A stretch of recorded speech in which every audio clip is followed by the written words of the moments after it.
What's up, guys? Welcome to the Sesh. Today I have a special guest. I ran into you at an OLS school event, and I found your story to be quite amazing, man. And ever since then, I went up to you. My friend was like, "You got to go get him on the podcast." I was like, "I'm going, man. I'm already going to get him after this." So I asked you right after, and you graciously said yes. So please introduce yourself and let everybody know a little bit about you. Thank you. My name is Germán Madrazo. I'm a Mexican Olympic skier, if you can believe that. Not a country famous for winter sports. Definitely not. I've been living here in McAllen for the past 12 years. We came over here. We founded a running store. We founded a running club, a running group, and we've been here for the past 12 years, trying to make a little change in our community. So the question is, how did a Mexican end up at the Olympics at skiing? Well, so I love that question. I think it all has to do with dreams. It all has to do with pursuing your dreams. It all has to do with believing in yourself. You see, I've always said that we're always looking and we're always sitting next to the door waiting for it to open. But the problem is that the door doesn't always open. A lot of the times you actually have an axe and you actually have to like literally make a hole through the wall yourself. And all of the tools to make the hole through the wall are there. And if you're waiting for the window or the door to open, you're never going to achieve your dreams. You're never going to get to where you want to get. And then assuming that, well, those tools are there, but I don't know what to do with them. The only thing it does is it makes you a slave of the things that you do know and the things that you think that you know. So my dream since I was a little kid was to go to the Olympic Games, and I was a swimmer, and I was a really good swimmer. But then I soon realized that I was not good enough to make it to the Olympics. So I started running, and I was a very good runner, and I was running in high school and college, and then very soon I realized that I wasn't good enough for the Olympics. But the dream always stayed there, and I always thought, if I can stay. And this is something that a friend told me, and the same friend that's going to come around with an article in just a few seconds. Sorry. He told me one time, he said, I want to be a sports presenter. And I'm very, very far away from being a good sports presenter. But I spoke to the best sports presenter in Mexico, and he told me, if you want to make it happen, you always have to be close to the mic. So he's made it a habit of always staying close to the mic. And now, after so many years, like he never made it to the big TV leagues, right? But he's always been a sports presenter, local radio shows, local TV shows. And now that you look back, he's made a huge career out of that by just staying constant, staying in front of the mic. So when he said that, I said, you know what? That's what I need to do. If my dream is to one day make it to the Olympic Games, I need to keep on training. I need to train thinking that one day I'm going to make it. And it's funny because you're so far away, and yet it's the only thing that you can think about.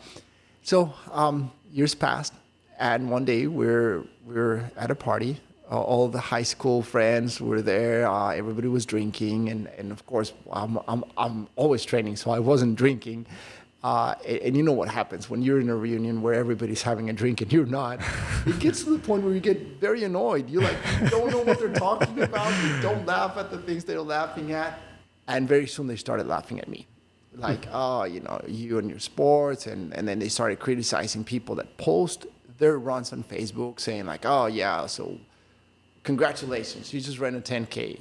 What does that have to do with me? Right. Like, stop posting that stuff. And I was getting really mad. I was like, hey, so what? You post your foot? Like, what's great about posting your foot? I mean, like, it's the same thing. We post our run, you post your foot, just, you got to respect. And so one of my friends said, look, man, you've made it a habit of finding a very uncomfortable spot and make it your comfy zone. But it's still your comfy zone. You're not getting out of your comfort zone. You're not doing anything extraordinary. You're just doing the same thing over and over and over and over again. It was very impressive when you did your first Ironman. When you did your second one, okay, he's trying to improve. But by the time you do the 18th, what are you trying to prove? You're just doing the same thing over and over. You're not getting out of your comfort zone. You're not trying anything new. And he said, if you did something different, I'll think different about your sport and all the things that you're defending. For now, You're just another guy that does the same thing over and over again. And so it really hit me. This guy's a very, very smart guy. He's a doctor, a gynecologist. And How did that make you feel though? Like get that sometimes is like a punch in the face that people need. it's a wake up call. You know, it punched me really hard because it made me realize that doing the same thing over and over, that's what greatness. You know, it's going to work every single day. That's what make people great. You know, that's what make people relevant. That's what make people reliable. But do you want to be reliable? Do you know, or do you want to be extraordinary? And breaking them all and doing what you don't know you're capable of doing, attempting things that you never thought you could, that's what makes you extraordinary. Yeah. So it really broke me. Did I want it? My dreams had always been big. I always wanted to go to the Olympic Games. I always wanted to do all of these things. Yet I was very happy in that comfortable place, right? And it shook me. But what really shook me was what happened right after that. Another one of my friends jumped in and he said, "Look, man, he's right. I know you're not having a great time right now. I know you're getting ready to leave. I'm going to send you an article, and I want you to tell me what you think." I read about this sport. I read about this thing that I just thought it was fascinating. I want to see what you think about that. So I left. I stayed there for a few more minutes, but then I left. And the next morning, after I did a beautiful bike ride in the Sierra of Querétaro. It goes up to a point that's called Puerta del Cielo, and it's 8,000 feet, something like that. Wow. It's brutal. No, 8,000. Yeah, it's 8,000 feet. Wow. It's brutal climb. When I came back, I had the text message in my phone with the article that talked about cross-country skiing. And it said that it was the most brutal sport there is, the hardest thing. It had pictures of people collapse on the snow. Yeah, there's nothing harder than that. And I was like, no, wait. This can't be right. I am practicing the hardest sport there is. I know for a fact that Ironman is the hardest one-day endurance event in the world. This can't be right. Ironman is the hardest thing. So I kept on reading, and it was fascinating because it said that cross-country ski is the one sport that puts together the best and the worst. The Olympic champions, but it also opens the opportunity for other nations to achieve the qualification standard and send an athlete to the Olympic Games to represent their countries. So I kept on reading, and it had the story of a great guy that I had the opportunity to meet later, Tucker from Bermuda. Great, incredible guy, Roberto Carcelén from Peru. And so I started reading those stories, and I said, wait a second. So if there's a guy from Peru, there's a guy from Bermuda, if there's a guy from Tibet, I think that was the other one. I said, I think it was a girl from Martinique. I said, there has to be a Mexican here. So I started Googling, Winter Olympic Games, Mexican cross-country skiers. Nothing in 2014, nothing in Vancouver 2010, nothing in Torino 06, nothing in 02. I was like, wait a second, what's going on? I mean, like Mexicans are everywhere. We really are everywhere, you know. We're pretty resourceful. We find a way. And I said, well, wait a second, what if I could be the first Mexican? Because then I started Googling, and I realized that since the qualification standard had been set in place, no Mexican had ever qualified. There was one Mexican that actually competed before the qualification when it was invitation. And so I said, wait a second, so I could be the first Mexican to qualify for the Winter Olympic Games in cross-country ski. And after seeing everybody there just laying on the snow and reading that this was actually the hardest sport, I also read an article that the girl that wrote this article decided to interview one of a very famous cross-country skier. And they had just had an accident, and so she skied with her one lap, and it was so hard that she was actually unable to cover the Olympic Games for 3 days because she was laying in her bed, in her hotel bed, so sore that she couldn't even get up. And I read that, and I said, that is what I want to do. So my friend called me, I think it was 3 or 4 days later. He said, hey, you never called me to tell me what you thought about the article. I had completely forgotten about that. I was messaging Roberto Carcelen. I was Wow. finding out everything I could about cross-country ski. You went right into action. Yeah. So I told him, sorry I didn't call you back. I was too busy trying to find out how the heck I'm going to get into the Olympic Games. And he said, who gets an article, reads an article, and from that decides that at the age of 40 he's going to go to the Olympic Games? He said, you're crazy, man. I said, well, yeah, you told me to get out of my comfort zone. I'm going to get out of my comfort zone, and I'm going to make it to the Olympic Games. Wow. And that's how the whole journey started. I was very fortunate to be able to contact Roberto Carcelen at that time. Roberto was super kind. He took a phone call. We spoke for hours on the phone, and he pointed out to two coaches. He's his own personal coach. He said, I don't know if he's going to be able to help you because he's got a business. He's always super busy. But if he helps you, there's no doubt you're going to make it. Wow. And I was like, I need this guy. And so that's how it all started with that challenge. You have something very specific that many people don't have, and it's drive. And then the speed at which you do the things. I think the speed at which people do things. So I feel like the greatest superpower in the world is how fast your thought becomes something tangible or something immediate. Like the way that your thoughts, because if you think about anything, like if you're thinking about a business, building a business or doing something, the thought has to become a process, and then the process becomes the actual thing that happens at the end.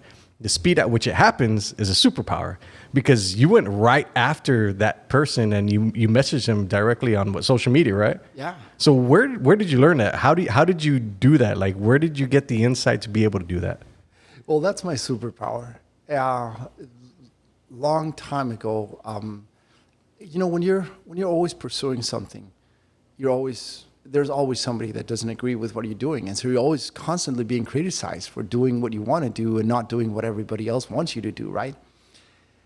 So I had to develop a very, an armor to shield off all those people criticizing and all those people thinking that you're doing the wrong thing just because you're not doing what they want you to do. And my superpower became that I don't give a shit. Yeah. Like the way I say in Spanish, it sounds way better. Me vale. Yeah. Like whatever you think of me, of what I'm doing, I don't care. Where'd you get that from? How did you develop that? Because I feel like a lot of people now, especially with social media in the limelight, a lot of people are afraid of what people are going to think about them, what they're going to say about them. Their whole social media of accounts just seem fake, like they're a fake person. How did you get that?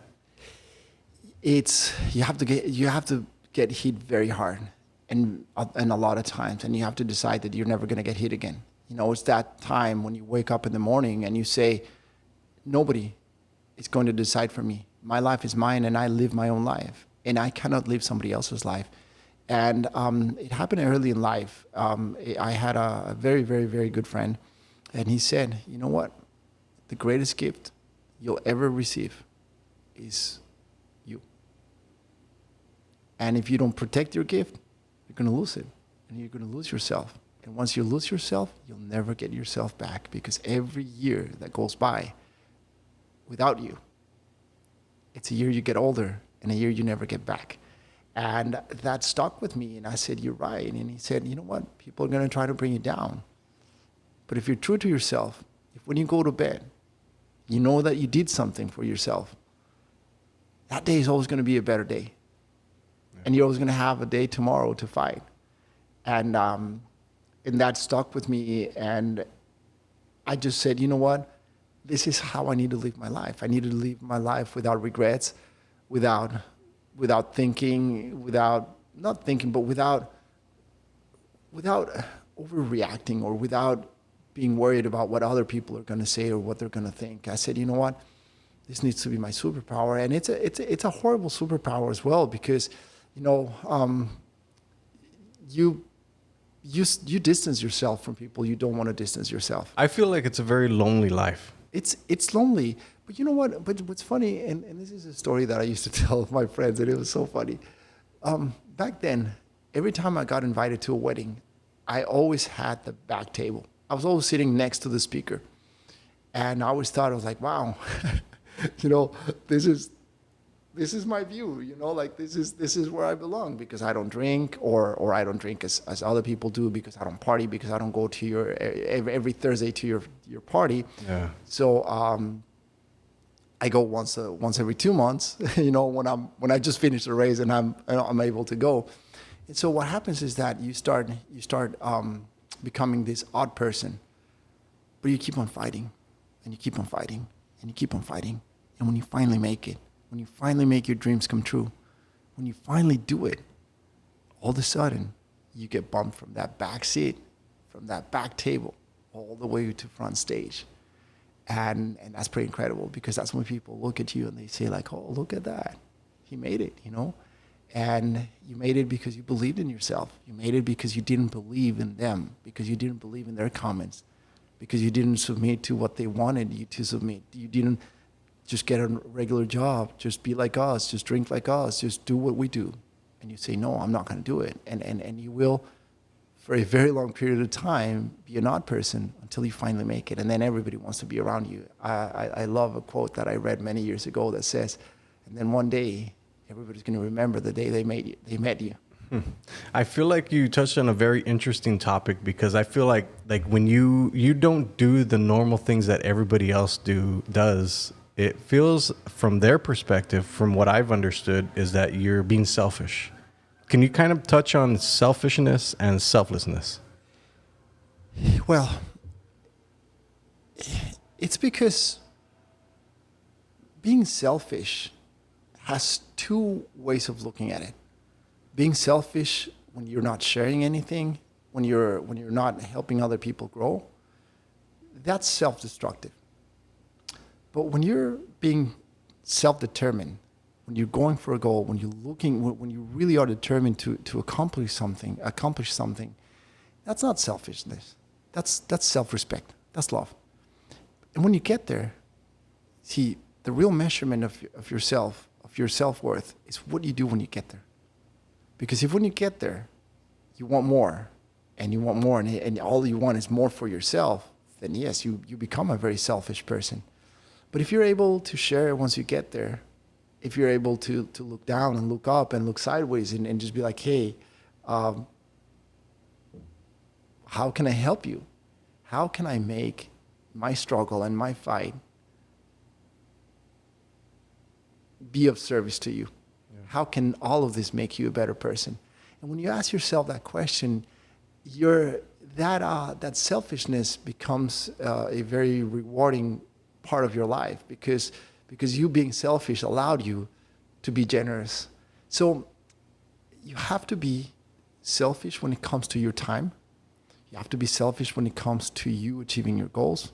You have to be selfish when it comes to you doing what you need to do to get to where you want to go. But then you have to be generous with the gifts that you've been giving, the things that you didn't, the things that were given to you. Those you need to be generous. The things that you've acquired, you need to be generous. But when it comes to your time and your commitment, you need to be selfish, because otherwise, it's so easy. It's so easy to lose time, to waste time on things that are never going to help you grow. And you just touched on a point that I think it's crucial, because you see,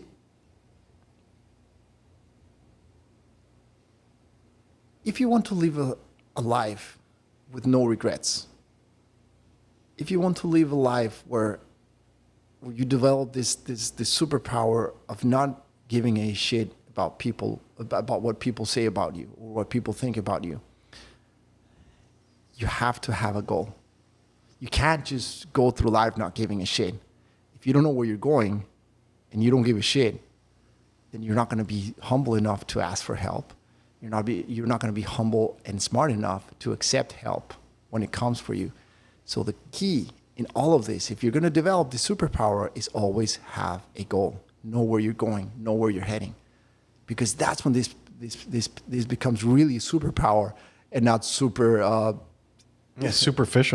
Well, yeah, not super idiot, right? Because Yeah. then if you don't know where you're going and you're just like, yeah, I don't give a shit about anything or Yeah. anybody, then yeah, you're just an idiot. Let me ask you about this because when I got into my 40s, especially with COVID, You're 40? I'm 41. So when COVID happened, I had found myself questioning my mortality a lot, like every single day, because I would see a lot of people pass away on social media and they were like, rest in peace to all these people. How do you view the timeline of life? So for me, I view it from now I'm 40. If I'm lucky, I get to live as old as my grandfather is right now to 93 years old. So that means I don't have that very much time. So from 40 to 50, 50 to 60, those are the years that I'm going to be able to get my body into shape, get healthy, to be able to live the life that's going to get me into my 93, right? How do you view that? How do you view the timeline of what you have now to the time you have left? Make every single day count. If you die tomorrow, you die tomorrow. But you make today count. You make today your best day. It's the only way to live. It's the only way. I am right now 25. That's my age. I'm starting a master's degree. I'm back in school. I'm starting a new business. I'm starting a new career, a new life. And like, I don't feel the age that my physical age. I'm 25. I'm driven. I want to go. I have dreams. I'm not stopping. Yeah. And if you start thinking about how are you going to manage the time you have left and the things you have left? So, well, stop drinking. Well, stop going out with your friends. Well, you stop everything. And at what point do you stop feeling alive? Do you stop living in order to extend your physical life? You know what? You have to go all out. You have to go all out every day. You have to go all out every day, and that's the only way to live. For me, making it to 93, living a long life, has to do with one of my favorite phrases, my favorite words, my way of living. And it all has to do with, and I'm trying to find the right way to put this. It's because a lot of words come really quickly in Spanish, but then once I'm translating them to English, I'm like, does that translate the same way? You have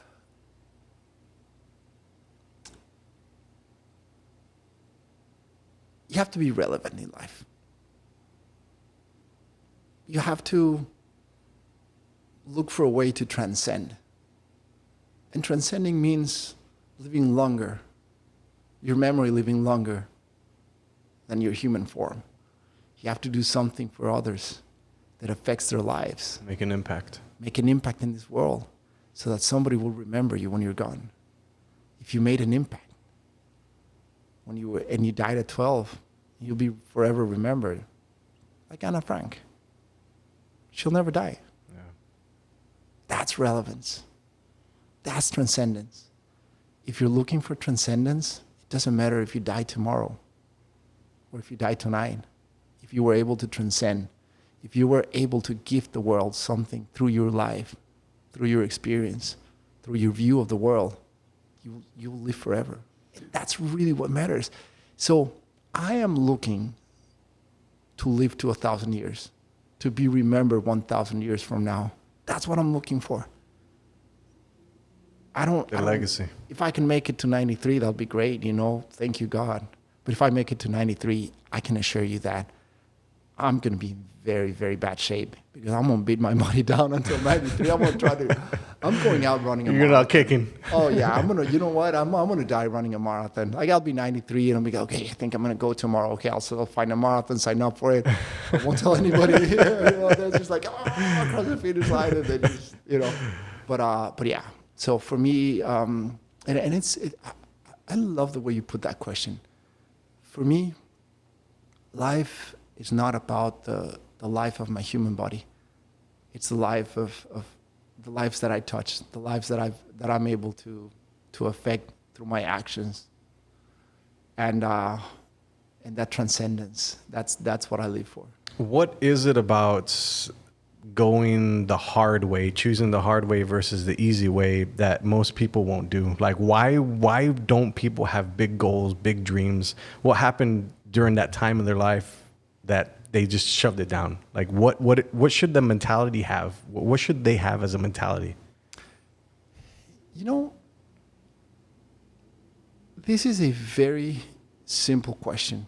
It's way simpler than you might think. And it's all about being consistent with the things that you dream about. Well, I'll tell you this from consistency point of view, because consistency is hard. Like diet, exercise, hard. All these people that are out here, and I still struggle with, is like, it's hard. I get why people throw in the towel. But no, that's the consistency in everyday life. You see, you're focusing on the consistency that will make you great today, great in this space. We're talking about transcending.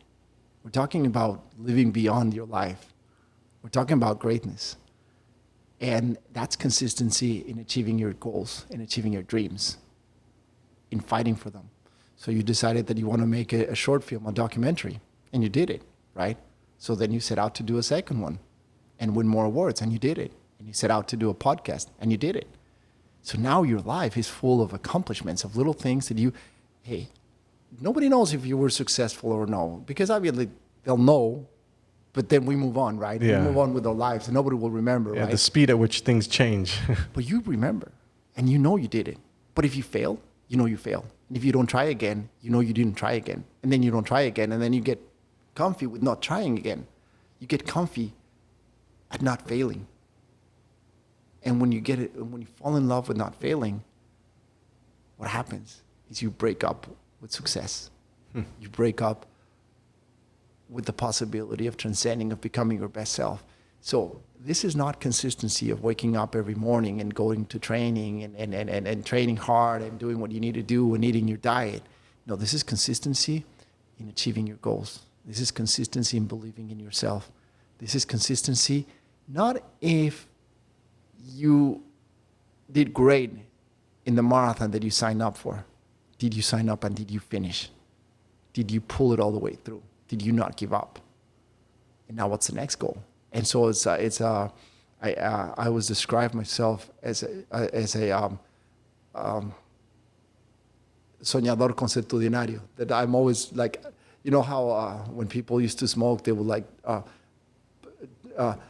take a smoke and then like light it with the one that they were smoking. Oh yeah, chain smoking. Yeah, chain smoking. So I'm a chain dreamer. There's always one dream chain to the left. You just finish with one and then the next one. And the thing is that when you achieve things and when you learn how to fight for things, you become a chain dreamer, a chain achiever. And even if it's little things, but you come to the point where you start believing in yourself so highly that you literally look at yourself in the mirror and you feel invincible. And it's just this feeling of like, whatever I set out to do, I can do it. And I will do it. That's the consistency that I'm talking about. The other one, it's a byproduct. And you need it. Yes, of course. And if you don't harness that one, well, you probably never get to the other one, right? But hey, you're going every day to the gym. You're fasting every day. For what? What's your goal? What are you going to achieve with that? Health. And how is your health going to make someone else great? How is your health going to help someone transcend in life, achieve something in life? You see, your health is a selfish goal. Your podcast is an unselfish goal. Even though you might spend here hours without seeing your family, without talking to your friends, just editing like crazy. But once that episode comes out, once that movie comes out, you're going to touch someone's heart. And that is transcending. See, that is what I'm talking about. Now, if you're going to the gym and you being constant in the gym, translate to you being able to be here editing and fulfilling this dream that you have. That's transcendence.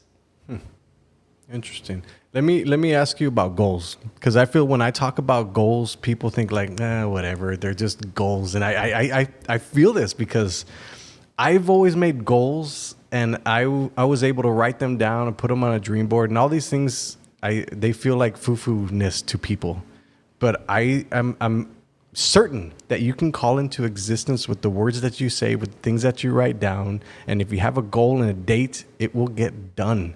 What can you say about that? Because I feel like a lot of people just are dismissive, like, these are goals, whatever. You write them down. Yeah, come on, dude. Like, No. touch on that. No, because if you set a goal and you give up on it, then you set a goal and you give up on it, you become a professional quitter. You might be great at what you're doing because you get paid to do it and you need to pay rent, right? So there are things that scare you. One of them is getting kicked out of your house. One of them is losing your job. So you're consistent at your job because you're afraid of losing it. But in your personal life, in your goals, in like we just said, I was great at what I was doing. Ironman, being consistent with my training in Ironman. But that was never going to go anywhere. It was just going to turn into Ironman number 100, and But I wanted to do something bigger than that.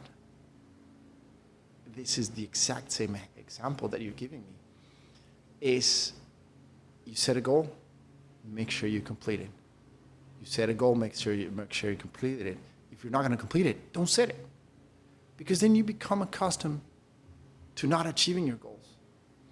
Now, once you know you can achieve it, you can set a bigger one.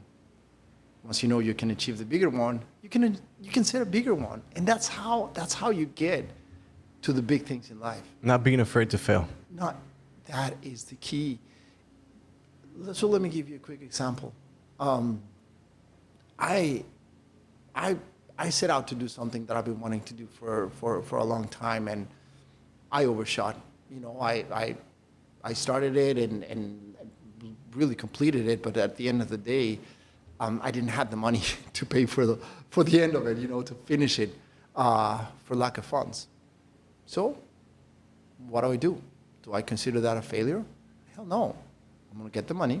I'm going to go back and either finish that or just start it over again. Yeah. And this time, I'm going to have the money before I start. I'm not going to be overconfident or like, yeah, the money will come. It didn't come. Did I fail? Hell no, I didn't fail. And this is one of the most beautiful questions I've ever been asked by a kid that was 7 years old. I was at Milan Elementary, giving a speech. I was with McAllen Marathon. It was called Let's Run, Kids McAllen Marathon. And one kid asked me, so what if you had failed? What if you had never made it to the Olympic Games? All the money that you spend and all the time that you spend away from your family, that would have been a huge blow, a huge failure. And I looked at him and I said, no, that was my biggest achievement. Even if I had never made it to the Olympic Games, I traveled to over 14 countries. I learned a new sport, made two of the best friends I've ever made in my entire existence, lived a year living my dream, like literally living my dream. How could that be considered failure? How could that be considered failure? So it's about enjoying the journey. It's about taking pride in the little things. Just you achieve something and just celebrate it. Celebrate the little things. And if the big thing comes, even better. Even better. But you see, how could you say that year was a failure, even if I'd never made it? Yeah. I mean, my dream had always been to go to Turkey. I made it to Turkey. I made it to Armenia. I went to Iceland. That was another one of my lifelong dreams. And I had never been to Iceland. I went to Iceland 3 times to ski. How can you call that a failure? Yeah. There's no way. So it's also having that mentality of you never fail. Let me ask you this. The 5 people that you hang out with, you will become that 5th person, or those types of people that you hang out with the most, the things that they do, you'll end up doing. The question is, when you were out there training for the Olympics with the Olympic team, what is the mentality of that group? How does that look? How does that feel? How does it feel like being in that group? Oh my God. Oh, so I'm going to answer that question in two ways, okay? The first one, that group, and it wasn't even five, so it was a little less than five. It was four of us. Drive. It's the most beautiful thing I've ever felt in my life. Everybody was driven. We got to Hildesau, Austria. Peter was renting an apartment there, or his sponsor had rented an apartment, so he invited us to stay with him. And so you would think, like, three guys living in a little apartment, it would be a mess.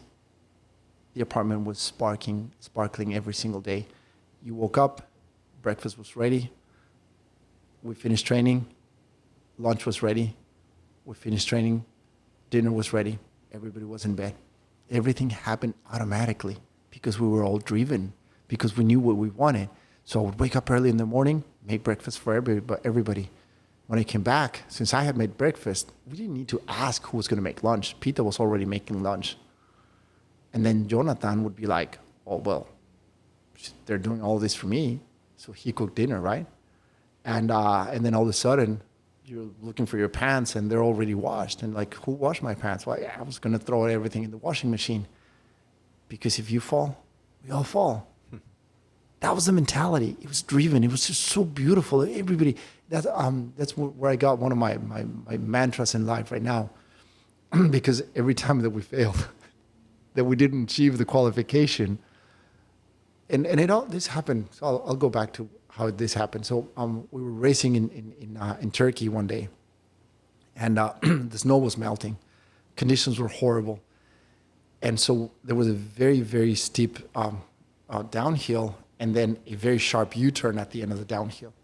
When the snow was in good condition, you were just flying around that curve. It was beautiful, but the way that the conditions were, the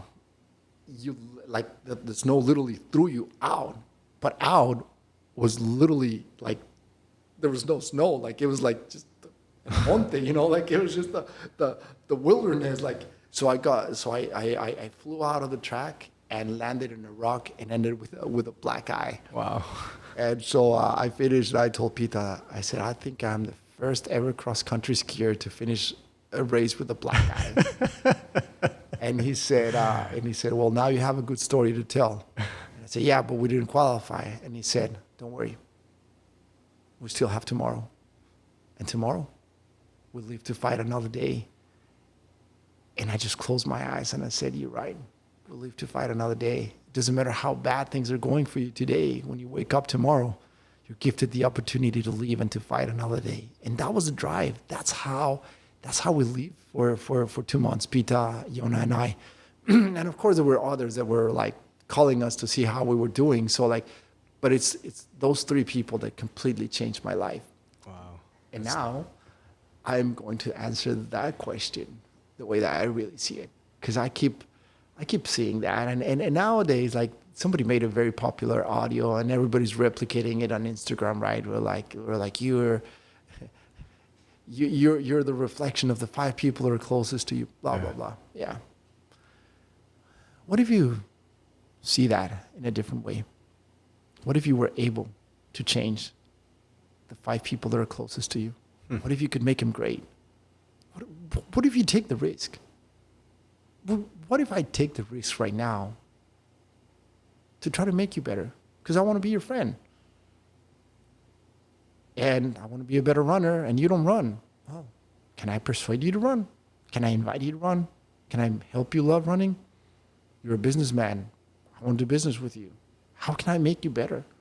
How can I make those 5 people closest to me better so that we can all grow?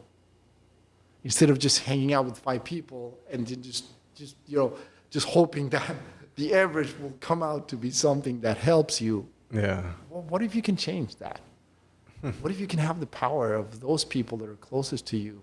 You make them great.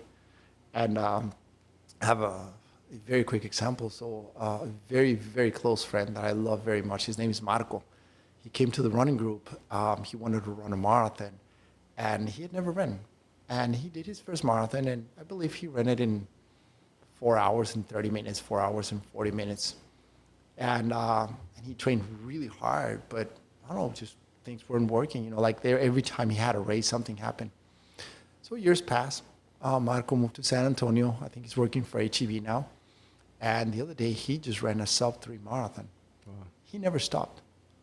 So are you the average of Marco when he was running slow marathons and not being this super confident, super strong guy?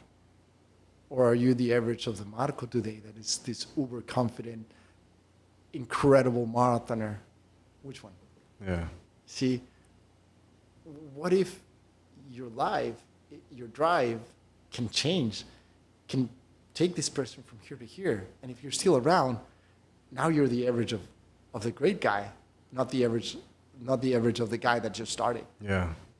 I like that. I like that insight. That's a good way to put it. Let me ask you this, because last year I was seeing a bunch of articles and a bunch of YouTube videos. One specifically was, I think Jesse James West was talking about how McAllen is the most obese city in the nation. And we set out to help 100,000 people change their life, because when I got into shape, well, I wouldn't even say I got into shape. When I started an active lifestyle, my health changed. I appeared younger. I'm stronger. I'm more physically fit. I'm capable. Obviously, of being a man. But I feel like when I was talking about it, it kind of came from a preachy way. And people don't like to be preached to. And I'm fine with that. I understood it. So I had to figure out, how do I reach people without sounding preachy? And I was not able to figure it out. How do you help 100,000 people? Or how do you help the Rio Grande Valley fight obesity specifically? Do it. Go about your own fight. Share it. Somebody's going to get inspired. See, you can only help the people that approach you and want to be helped. Those are the only ones you can help. You can't help everybody. Nobody's like, it's unreal. Like you have your friends, and then one day you discover that there's somebody that actually hates you. And they're like, I've never, ever met that person. Why does he hate me? Well, that's how life is. You don't concentrate on those. Move on. People that reach out. So now, if you're living in a little bubble, you're never going to reach out, right? So if what you want to do is reach out, help people, help change this community, lead by example. Start running, and if somebody asks for help, help. If somebody else asks, help. And all of a sudden, and here's the beauty of this. I started coaching people 12 years ago. And the price for coaching, mind you, I have a master's degree in sports science. I'm very experienced in what I do. When I started, I had already done, I think, 10 Ironmans. Wow. Something like 20 marathons. I had already qualified for the Boston Marathon. Ended up not getting in, but I did qualify, which for me, that was a big accomplishment. For me, that was big. Sorry. And the price was a 6-pack of beer. And then you pass it on. The reason was because if I don't want to drink a beer with you, I don't want to train you. I want to be your friend. I want to be able to affect your life.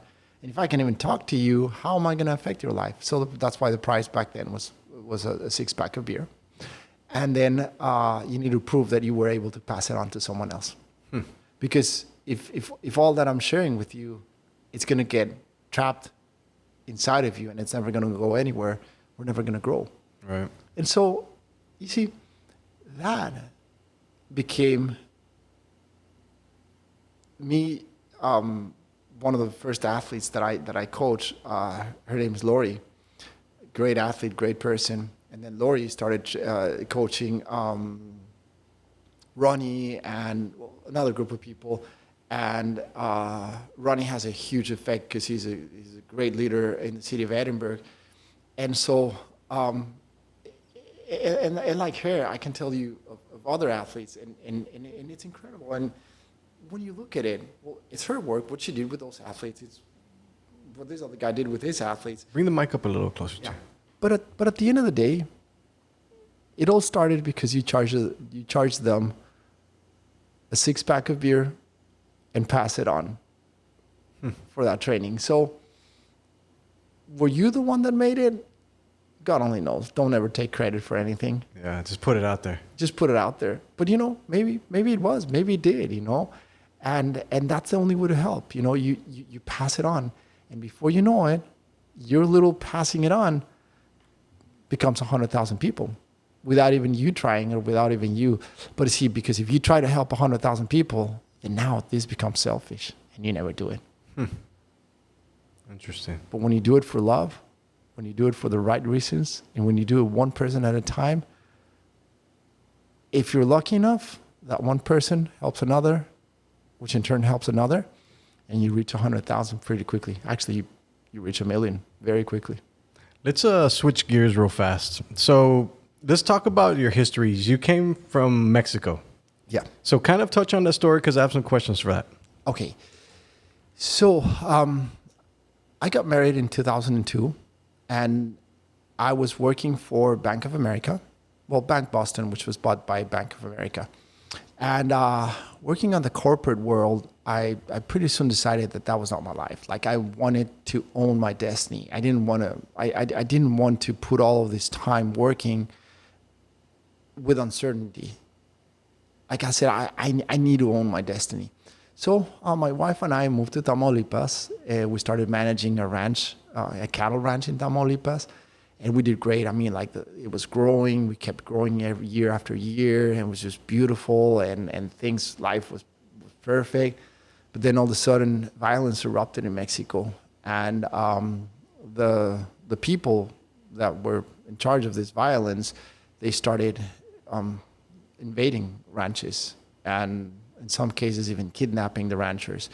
So it was horrible. And we had one of those episodes where our cattle was stolen by these people, and we had to leave.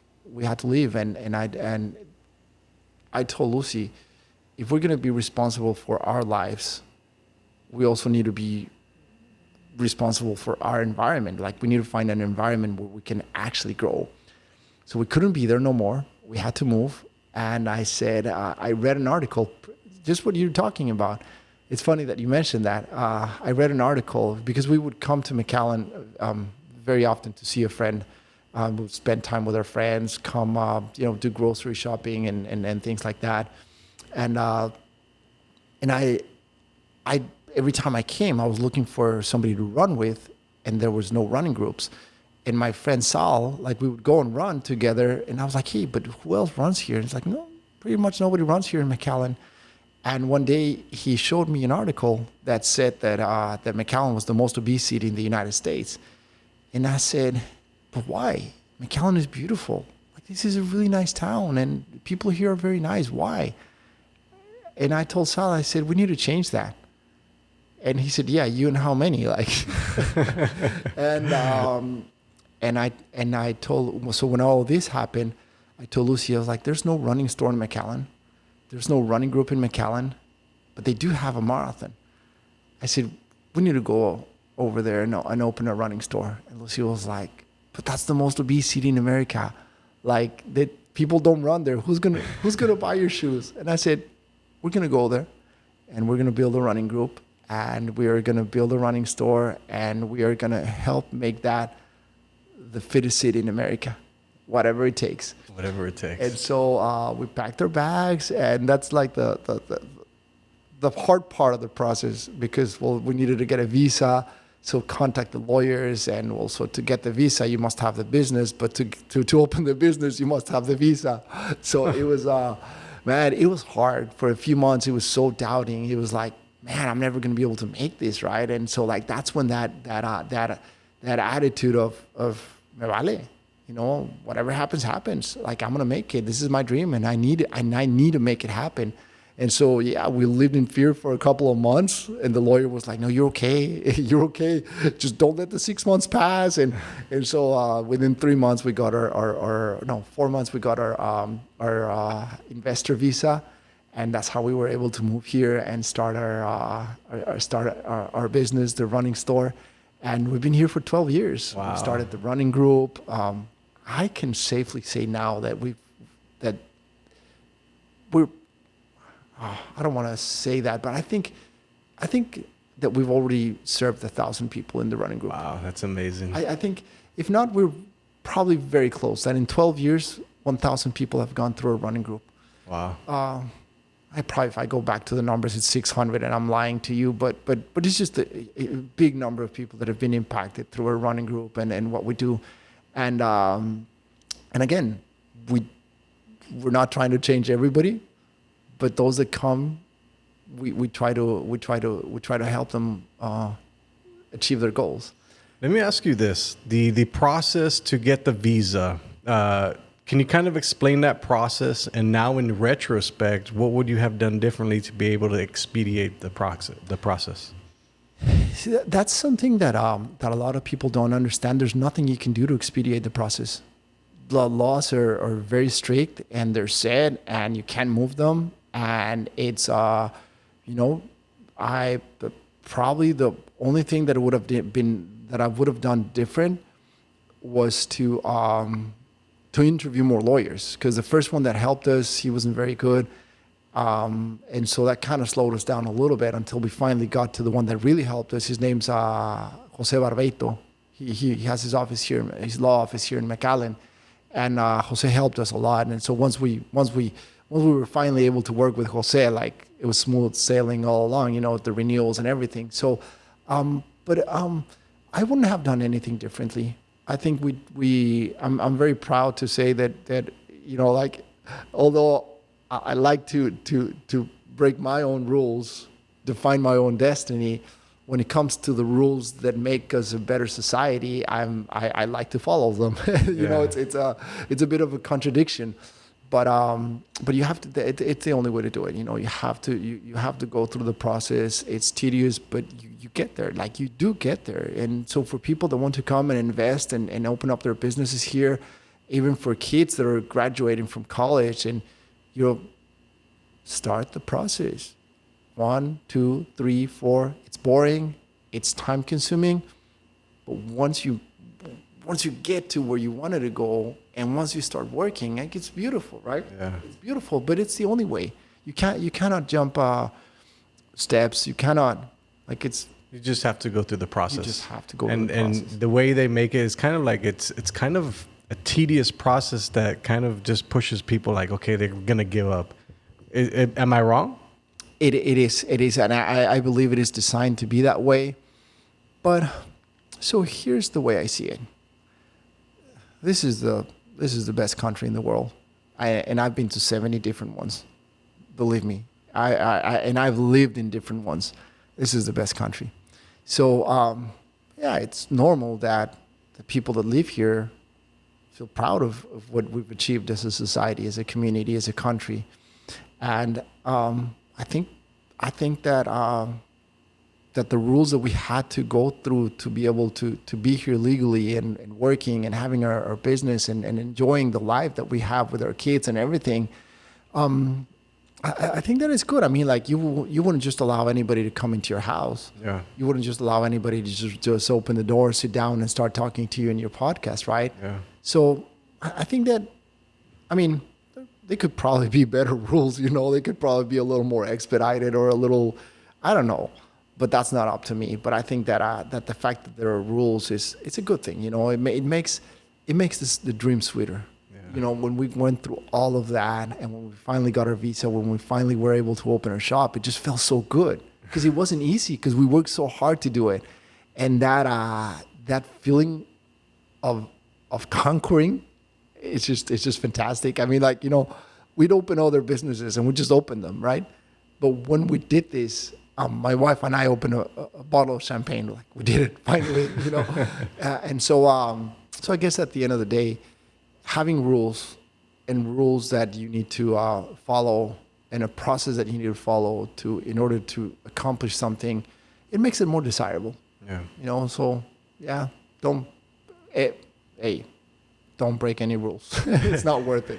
Before we finish off the podcast, I like to ask this question because I feel like I'm on the journey of figuring out life, and I'm a lifelong learner. But through the process of what you've lived now and all the accumulated knowledge that you've gotten through the years, what are the best 3 pieces of advice that you can leave for somebody? Start today, right now. Stop whatever you're doing and start what you want to do. Right now. You don't have money? Who cares? Who had money? You don't have experience? You'll get it. Start today. Don't look back. Just go.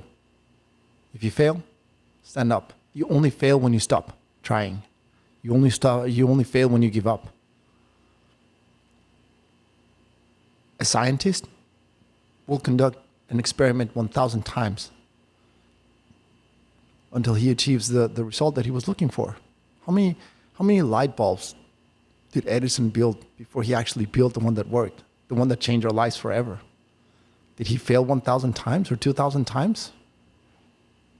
Or was he just perfectioning the art of changing the world forever, right? So start doing it right now. Stop what you're doing, get up, and start fighting for what you want, for what you're dreaming. That's number one. Number two, share it. Share it with someone else. Find a way to share it. I mean, you and I, we love social media, and we use social media, and it helps us spread our message, but it doesn't have to be through social media. Just try to inspire someone. And hope that that person will inspire someone else, because in order to change the world, you have to start one person at a time. So second one will be that. And the third one, and I think this is the one that really changed my life. I think this is the one that really made an impact in my life, is learn to celebrate the little achievements in life. Learn to celebrate you, to be you. Because a lot of times we find ourselves waiting for somebody to come and praise us, for somebody to come and say, congratulations, you did a good job, and nobody comes. And our self-esteem is drained because nobody said anything. So you have to be able to laugh at yourself and to compliment yourself.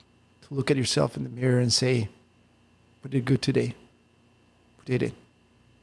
And tomorrow, we fight another day. Fight another day. All right, guys, we'll see you next time. Later.